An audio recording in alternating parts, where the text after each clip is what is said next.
I, Dr. Pooja, once again welcome you all to our series of experts talk today.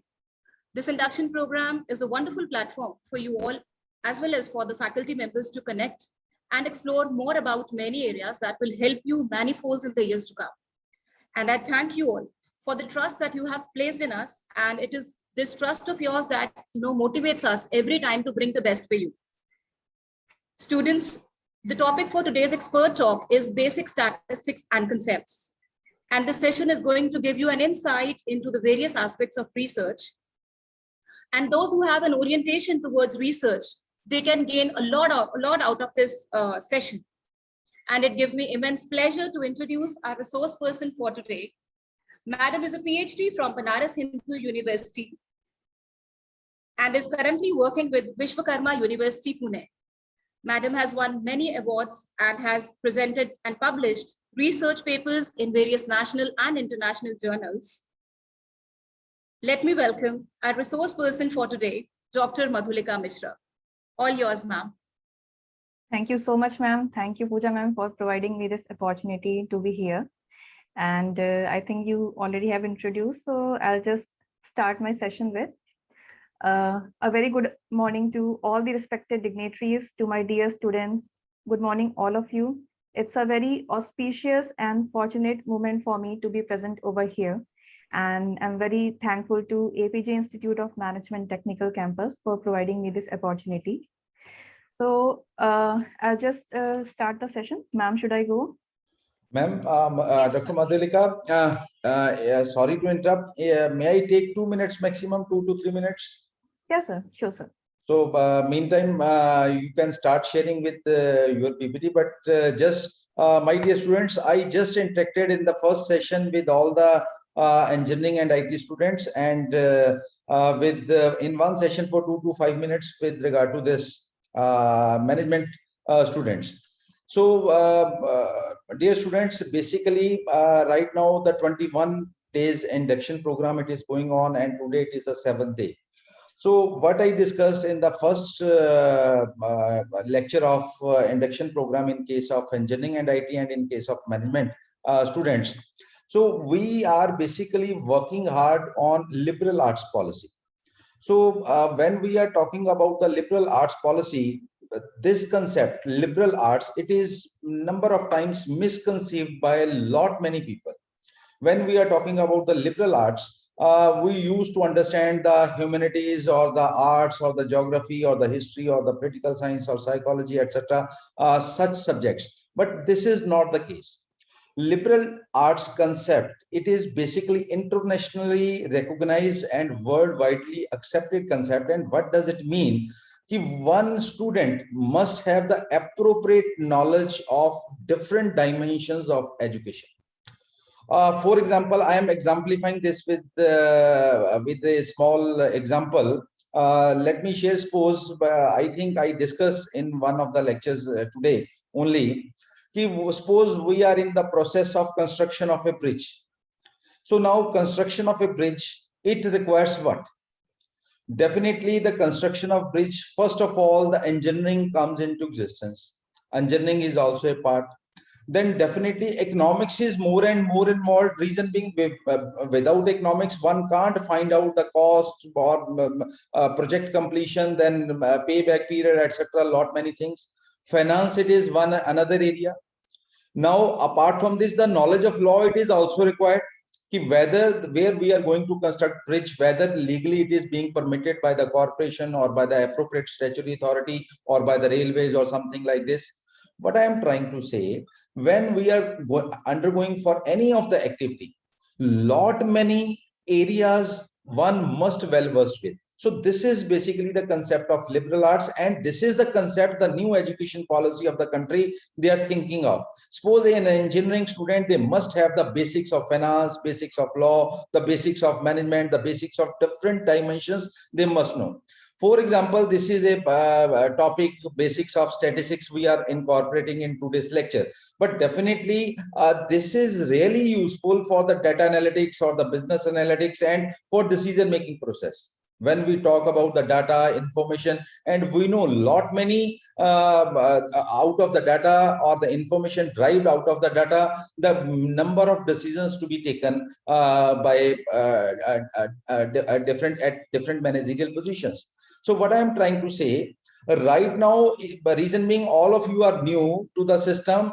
After the induction program, we will discuss one by one, right from the day 1 to day 21, what are the different expert talks you have attended and what was the basic purpose and objective behind each and everything, and then what you are able to learn and how you are able to apply all this in your curriculum, which you are going to study in next 2 years, 3 years, and the 4 years journey of your degree. That may be BTech, BBA, BCA, BCom, or the MBA or MCA program. So sorry, I hope I have taken 3 to 4 minutes. Very sorry. Dr. Madhulika Mishra ji, thank you so much for joining with us, and across from the next part of the country, from southern end, from Pune, she is joining with us, and this is the best feature of Zoom platform. We are able to have many experts from the different parts of country as well as from abroad. So I think in this session, this is the 4th expert talk, and previous year we had 21 expert talks from the different parts of country.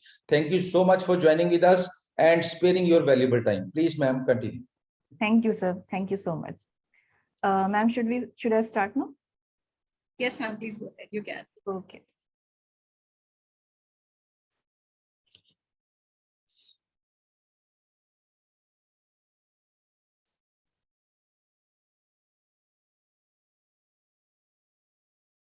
Okay, my screen is visible. Yes, ma'am, we can see your screen. Okay. Good morning, everyone.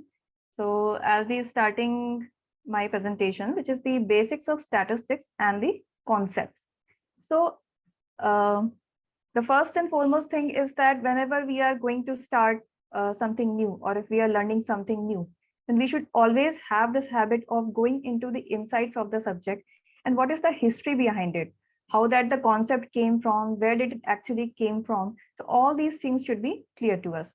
So statistics can be regarded as old as the human civilization. So it can be traced back to the old days where it was considered actually a byproduct of the administrative activity of the state. This word statistics, it actually has been derived from the Latin word status and also from a German word statistic, which means a political state. In ancient times, the government used to collect the information regarding the property and wealth of the country, the population of the country, because with the help of the collection of these type of data, with the help of the collection of the population, it was easier for the rulers, the different rulers in the ancient times, to have an idea about the manpower of the country, so that whenever there is a condition of war type condition or any condition like that, then they can have a proper understanding of the number of people in the country and then can prepare according to that. Also, if they would be having some information regarding the property or the wealth of the country, then it was actually very helpful for them to maintain the new taxes and levies according to them. Now, actually, the traces can be also find back to the 2000 years ago in Kautilya's Arthashastra, where there was a very good system of collection of this official and administrative statistical data. So this official data means something related to the demographic conditions of the country as well. What was the birth rate at that time? What was the death rate at time? And what were the different vital events? The traces can be also found in Abul Fazl's Ain-e-Akbari, where a detailed accounts of the administrative and statistical surveys were conducted at time. So this was everything with a little bit brief history, how the statistics came, and the thing that statistics has always been there in our life. It's just sometimes we don't understand that this particular thing is statistics. Now, coming on to the most scientific definitions of statistics. So it has been defined very differently by different authors. So some define it as a statistical method, some define it as a statistical data. It can be a complete body for the principles and techniques used in collecting and analyzing such kind of data. And Webster defines statistics as classified facts representing the conditions of the people in a state, especially those facts which can be stated in a number or in any tabular or classified kind of arrangement. And one more definition is given by Bolle, it's one of very famous statistician, as numerical statement of facts in any department of inquiry placed in relation to each other. So they were the few important definitions given by different authors. Now, applications. So when we talk about the application of this subject, so it's almost used everywhere in every domain of our life. It's used in clinical trials, it's used in weather forecasting, in business analytics, financial markets, in consumer satisfaction, and wherever we are going to develop a new product. Let us see how it can be used in the different domains. So when we talk about business analysis and statistics, so I hope you must have all heard about this business analytics and analysis. So it is actually a research discipline of identifying the business needs and determining the solutions to our business problems. So how statistics play the role over here is that the statistical research or the statistics here enables the business managers to analyze the past performances and to predict the future business practices such that it would lead the organizations very effectively. So if suppose we are having some huge chunk of data with us, the previous data, so with the help of those data, we can provide certain statistical techniques that, like we can apply this. There is a very famous technique which is almost used in every domain from medical to management and everywhere. That is the linear regression technique or multiple regression technique. So this is one of the technique that helps us to visualize the different factors that may be affecting the turnover of a particular business firm, and identifying those factors, studying those factors, and predicting what could be the effect of those factors on the main factor that is involved in the business firm. They can help us to lead the organizations very effectively. Now, the same thing, by using the past data, the managers can actually analyze their success and failures, like what were the factors that lead to the success of the organization, or what were the factors that lead to the failure of the organization. From there, we can identify those factors and would then define and devise techniques to avoid such cases in the future. So this is also called as cause and effect analysis. Now, what is this predictive analysis or this predictive analytics that we use over here? So this is actually a variety of statistical techniques from data mining, from predictive modeling, and machine learning. So machine learning is also a very revolutionary concept in today's era. And I think this is also almost used in everywhere. And statistics play a very major role in the concepts of machine learning. So if you are a good statistician, or even if you have some basic elementary knowledge regarding statistics, you can actually learn machine learning to a very good extent, and you can apply your concepts over there. Now, this predictive analysis it's almost used everywhere. It's very widely used by many business firms and corporations to predict the future trends and probabilities based on this availability of the figures and the data. And it actually helps us to determine the best course of action in any given business firm. It includes what may happen. It helps us to know if we are having these certain information with us, and if we are applying certain statistical techniques with us. So what may happen, why it may happen, and how we can actually avoid those scenarios or the laws that are concerned with the firms.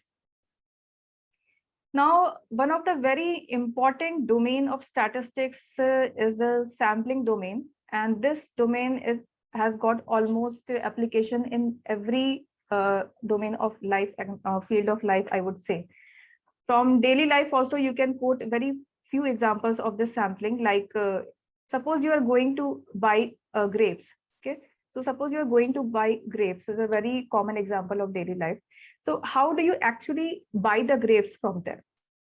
You actually select one or two grapes, you taste them, and based on whether it's a sweet or sour, according to that, you determine which bunch you are going to take for your for the bunch of grapes. So there, what you have done, you are not going to taste each and every grapes from that shop that you have to get this bunch or that bunch. You take 1 or 2 grapes from the whole lot, and then on the basis of that, you decide whether you have to buy that particular bunch of grapes or not. So what we did over here, instead of taking each and every grape from the lot, we confined ourselves to 1 or 2 grapes from that lot. So this is what we call as sampling. So sampling is a very major concept of statistics, and it's used almost everywhere. It's used in census, it's used in different organizations to collect information from the people of the country. So what we do over here in sampling is that we have a population and we have a sample. Okay, so from this whole population, we can say it's a collection of persons. It can be objects, it can be collection of events in which one is interested in. Okay, for example, if we are studying the relationship between the class achievements of the university of the students and the methods of teaching. So if we want to have this relationship, or we want to define how the different methods of teaching are affecting the achievements of the students of the university. So the population here would be the students of the university, because our major focus is on the students of the university. So whatever we are going to study, it's related to the students. So our population here in this example will be the students of the university. A second example can be like if we want to know the voting behavior of the political participation of the citizens of a country, then all the citizens of the country will come under our characteristic population. Now, the second thing that arises come here is the concept of sample. So sampling, the name suggests sample must be something there. So sample is something you can say as the aggregate of objects. It can be aggregate of persons, it can be elements, it can be animate, it can be inanimate, living or non-living, which is a part of the universe. Okay, so it's not a whole universe itself, or not the whole population itself, but it's just a part of the universe or a subset of the universe, you can say, on which our major focus will lie now, because it's very difficult for us to observe each and every citizen or each and every unit of a particular area, but we can confine ourselves to a small portion of the population. On the basis of studying that small portion of the population, we can provide our valid inferences or about the characteristic that we are major interested in. So what this helps, how the sample actually help us is that, first of all, it saves our time. Okay, if you consider the census operation that is conducted every 10 years in our country. So what happens in census is that we enumerate each and every citizen of the country. Okay, we have to extract the information from each and every citizen of the country, and that's what it takes a lot of time of 10 years interval that we have to collect the data. But there are several organizations like the National Sample Survey organizations and different organizations of the country which conduct data on a sample basis. Okay, so instead of going to collect information from the different and every person of the country, we can confine ourselves to few selected people in the country. So along from that population, we can select a few people or few citizens, and from those citizens, we can extract our information. So this saves our time, this saves our manpower, and the cost is also less as compared to the complete enumeration. So this is one of the concepts that is very widely used. And other applications of sampling can be found, like if we are having this new product development. Okay, so if there is a particular business firm, and suppose that particular business firm wants to launch a new product in the market. So what is the philosophy behind it, that how they are going to actually launch that product in the market?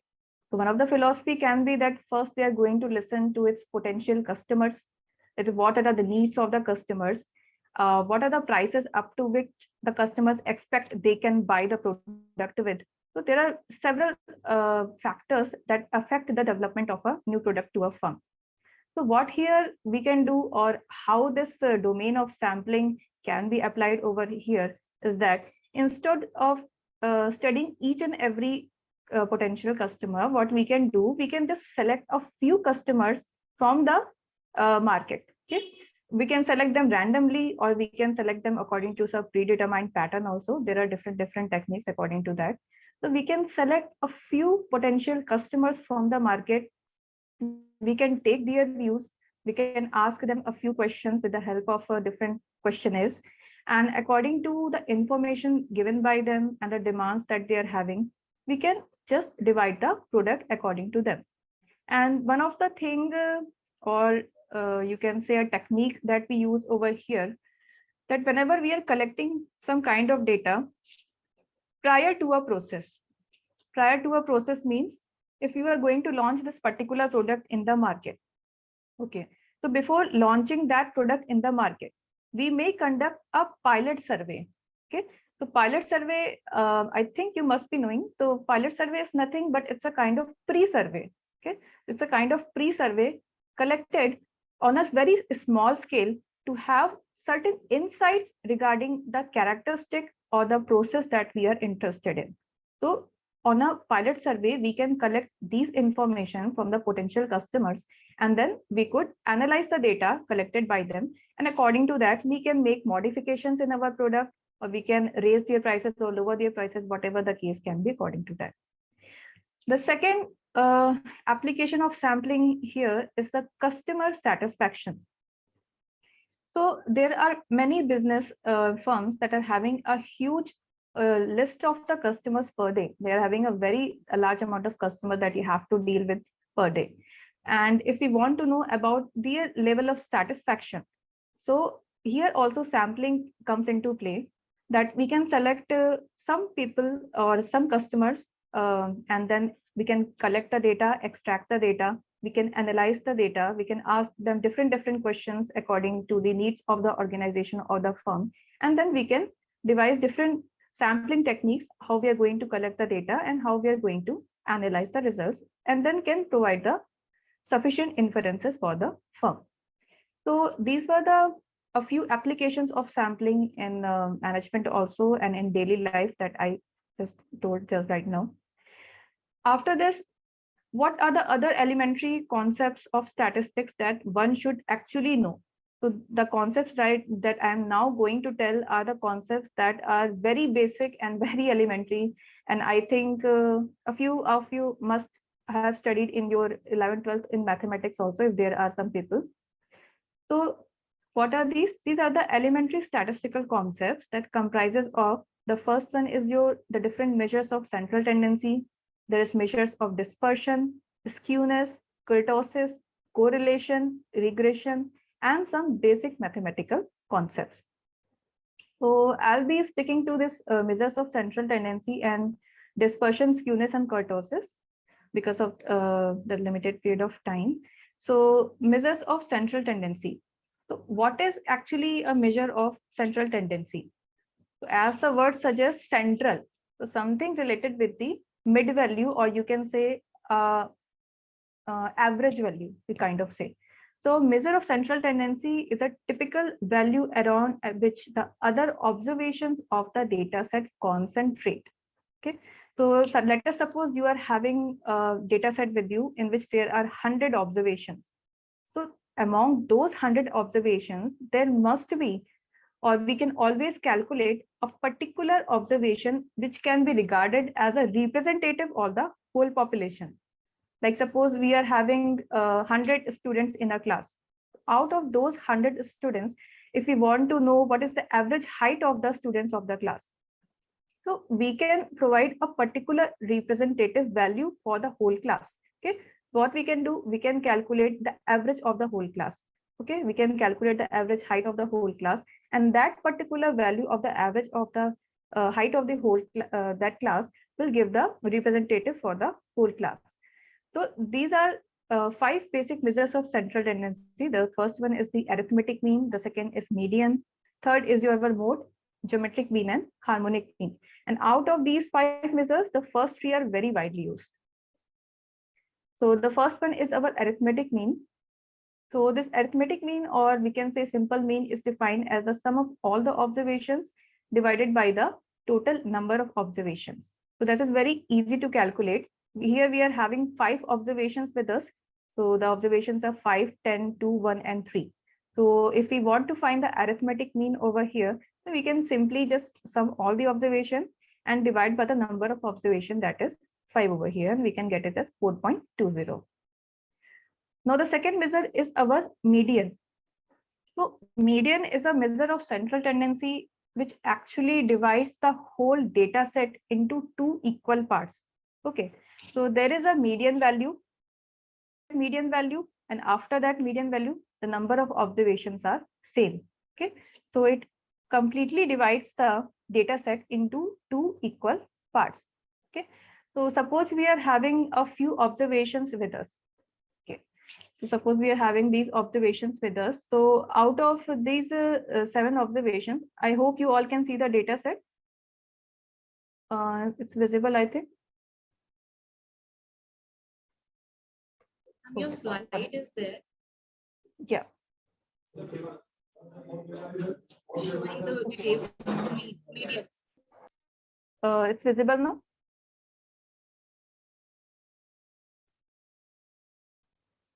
Still we can see the slide.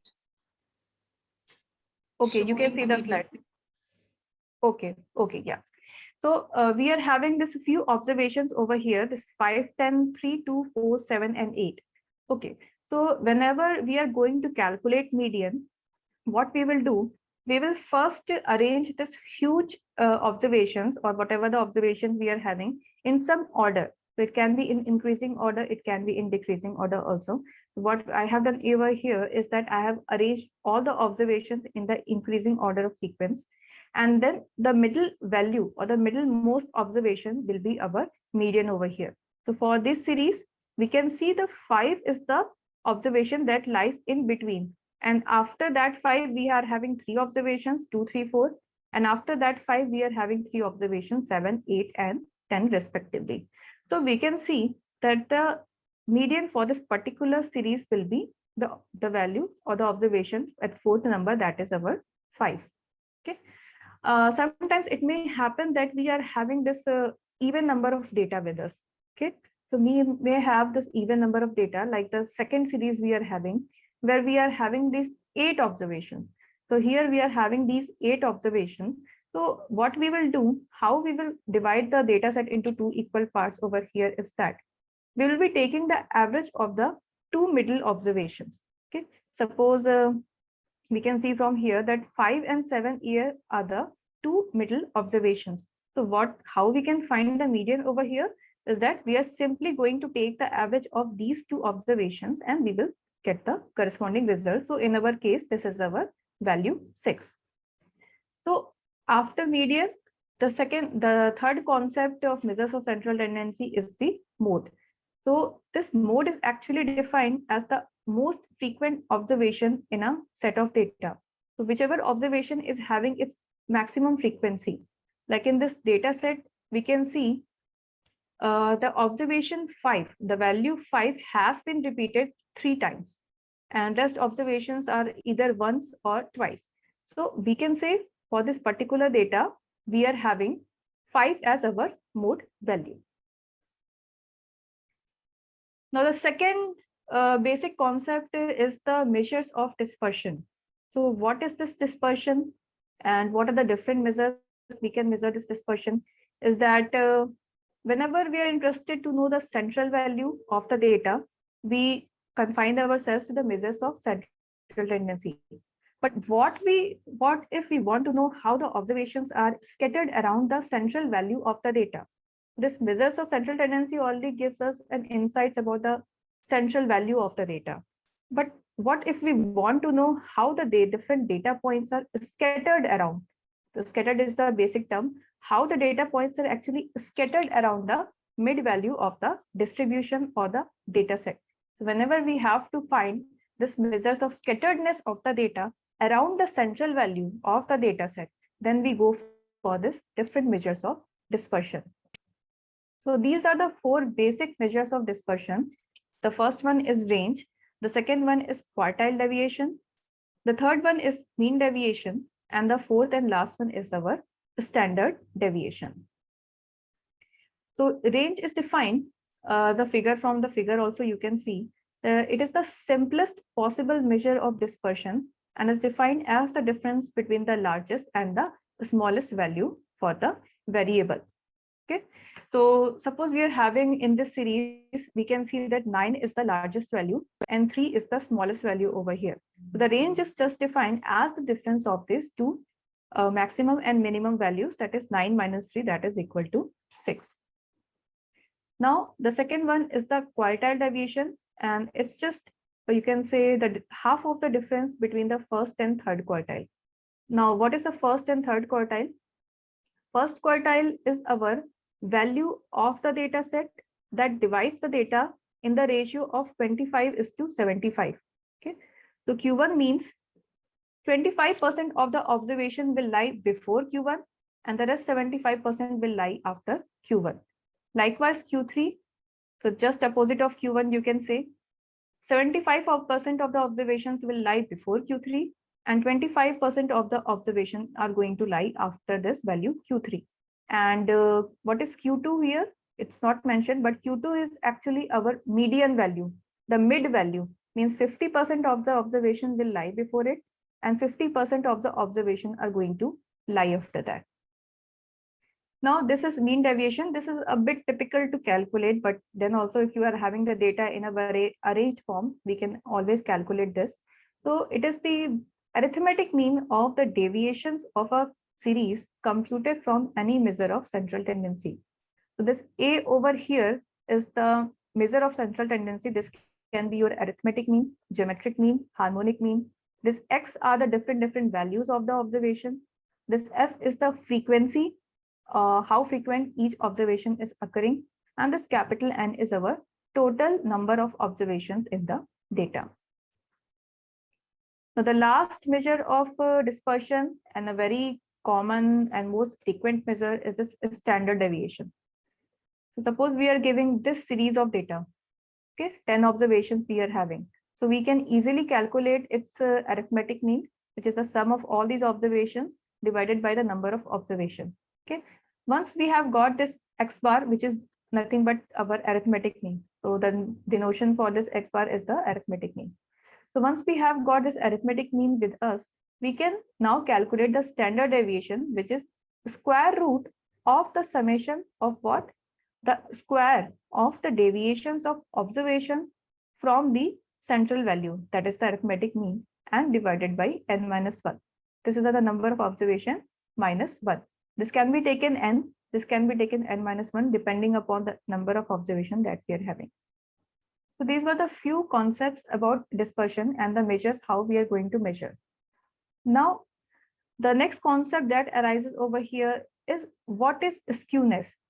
So what is skewness and how we can say whether our data is skewed or not. So skewness can be in a rough way understand as a lack of symmetry. Suppose we are having a lot of observations with us and suppose we plot the graph of the data and let us suppose this is the graph of the data that we have got. Okay, we have plotted the observations along the x-axis and y-axis, and this is the graph that we get. What we can say by seeing this graph that the data points are very symmetrical or these are very uniformly spread across the graph. Okay, this is actually a bell-shaped curve. This is what we call in our statistics is as our normal curve or normal data if we are having. So we can see that the data points here are very uniformly distributed, and we call these type of graph as our symmetrical data set or symmetrical distribution. And what happens for this graph is that the different measures that you are calculating for your measures of central tendency, okay, suppose you have calculated this mean, median, and mode. So all these three measures will coincide for our symmetrical distribution. So whenever we encounter with some kind of graph or data set such that we cannot obtain this symmetrical distribution or this uniform graph for that data set, then we say that the particular data set is skewed or there is some skewness present in the data. Okay, so this skewness means lack of symmetry, and we study skewness to have an idea about the shape of the curve which we draw with the help of a given data set. So if we are having this mean as equal to mean, median, and mode, we can say the data set is symmetrical. And otherwise, if these three quantities are not equal, we will say that our data is skewed. Now, there can be two types of skewness present in the data: positively skewness and negatively skewness. So this first one is the graph for a positively skewed data. So what does it mean? This means from here you can see that the majority of the observations, excuse me, are lying on the right hand side of the graph. Okay, you can see the majority of the observations are lying over this part of the graph, that is the right hand side of the part. So whenever we have such kind of data sets, such the majority is lying or clustering around the rightmost part of the graph, we will say that our data set is positively skewed. On the other hand, if we have got the opposite scenario, that the majority of the data set is actually lying on the left hand, this is left hand side and this is right hand side. So if we are having the majority of data sets to be lying on the left hand side of the graph, we will say that our data set is positively skewed. On the other hand, if we are having the maximum observations clustering around the right hand side of the graph, we will say that our data is negatively skewed. And whenever we have this positively skewed data, then mode will be less than the median and the mean value. On the other hand, on the contrary, if we are having this negatively skewed data, then mode will always be greater than median and mean. And the median will always lie in between this median and mean and mode. Now, another measure of this basic concept of stats is the kurtosis. So what is this kurtosis and why do we need to study this kurtosis?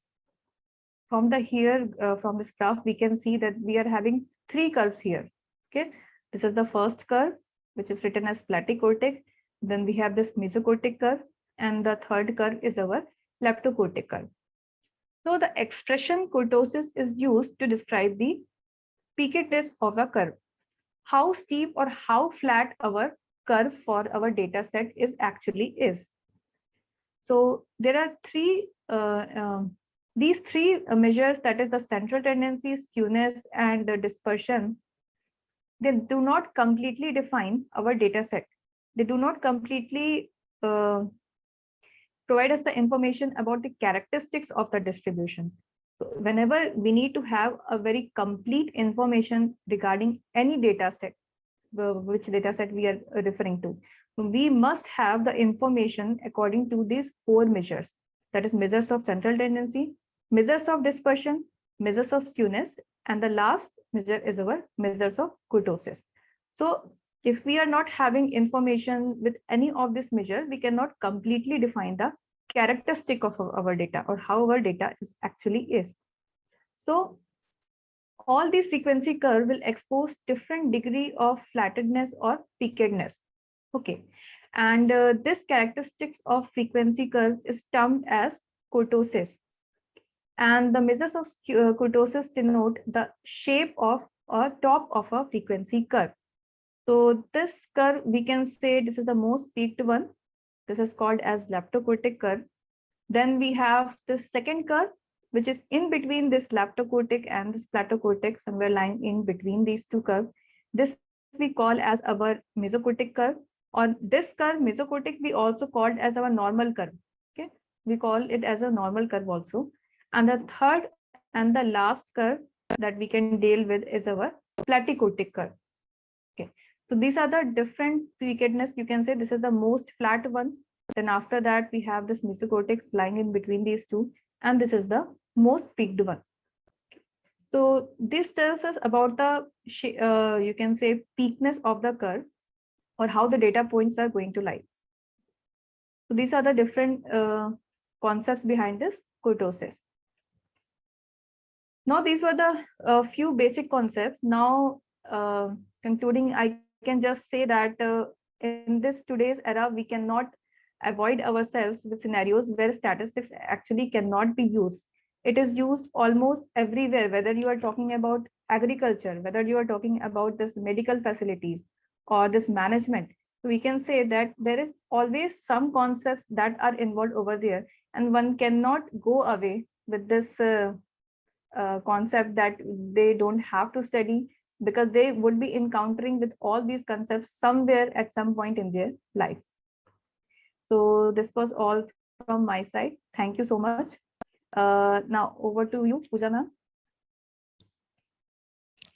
Thank you, ma'am. It was a wonderful session, I must say. Thank you, ma'am. Let me see if there are any questions in the Yeah. Q&A box. So Yeah, if we sure. have, we can address them. Yeah, sure. So as of now, there are no questions. So I guess the topic was very much clear to the students. Okay, okay. Thank you Yeah, for that. just a second. We'll just wait for a few seconds, ma'am, if they have any questions. Yeah, yeah, sure, sure. But thank you so much, ma'am, for putting in so much of efforts and preparing such a comprehensive presentation. Oh, You know, no. starting from the history to, the definition, population, sampling, and applications of sampling in various areas, and how, it can be used today in today's scenario. And I'm sure this session must have helped a lot of students in, those who are in the third semester, because there are many students who opted for business analytics as their specialization. So I'm sure it must have helped them also to get an insight into what business analytics is all about, what research is all about. Yeah. So just a second, ma'am. Yeah, yeah, sure.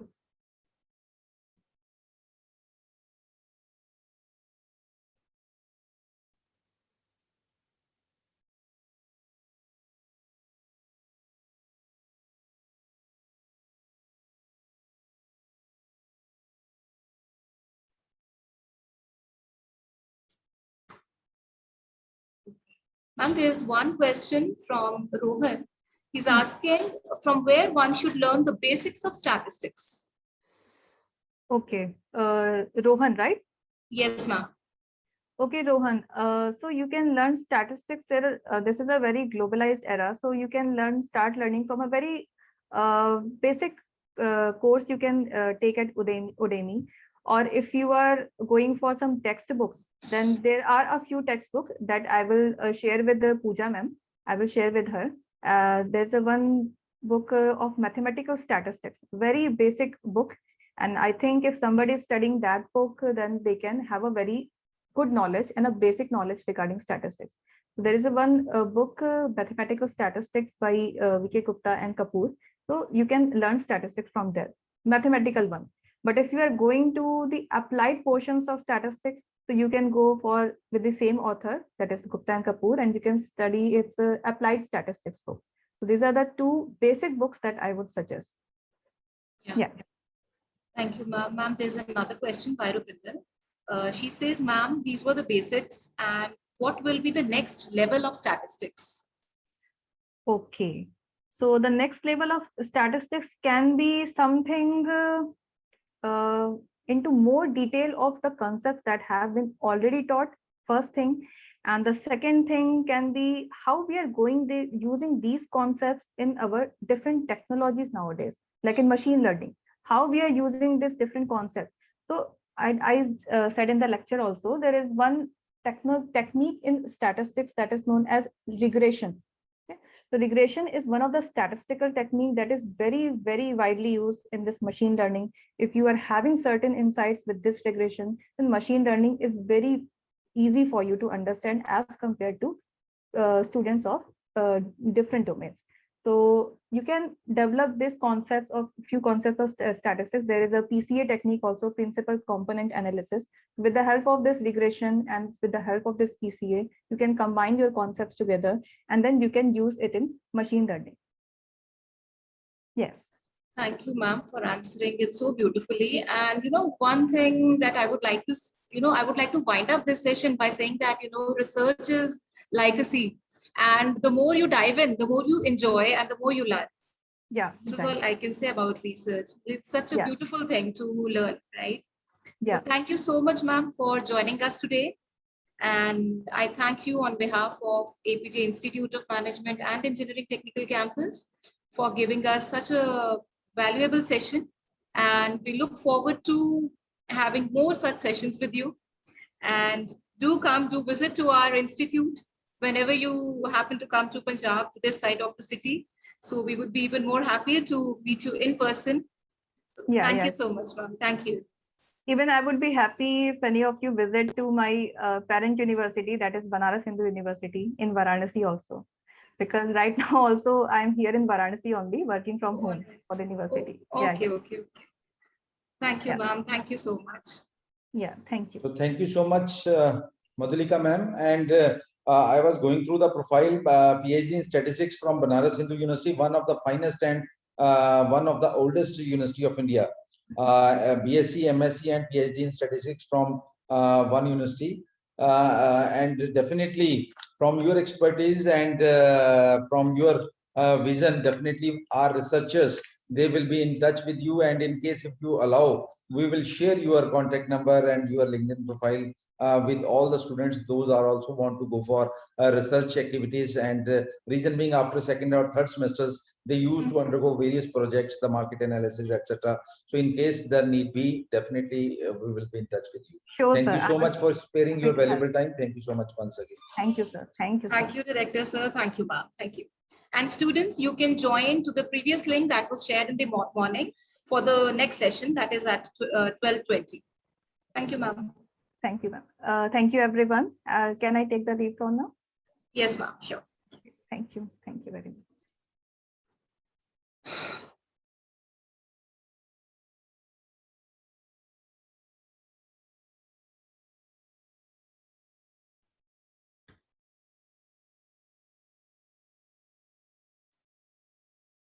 I request everyone to join to the previous ID that was shared in the morning for the next session.